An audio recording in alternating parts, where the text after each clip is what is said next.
Today we are learning cathedral couching. This design reminded me of cathedral windows for some reason, so that's why I gave it the name. We'll begin by doing surface satin stitch across the entire shape in any direction. I want to note from the start that the rendition of this stitch I created for this video was not the best looking. I recommend separating this first layer of stitches a bit more than I did in order to get a cleaner and less crammed together final look. Put a little more space between each stitch.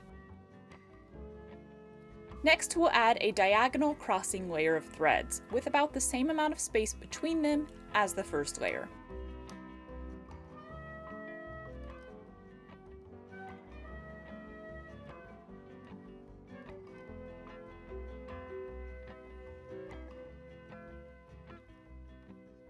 Returning to that first direction of our ground threads, we'll place a new stitch in between each of the original ones, going over the top of the crossing threads. This is where my design became a bit crowded. You don't want this to be a mostly solid thread fill like it is here, but rather to still have some open space between each of the stitches.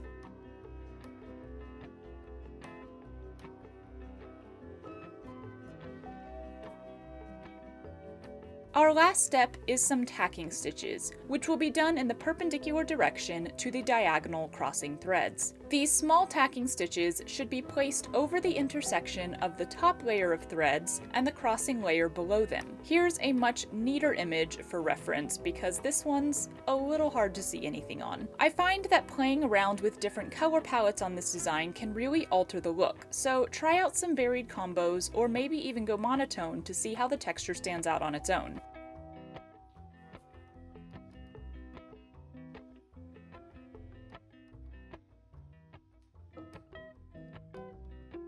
And that's cathedral couching. Add an outline to finish the section. And we're done!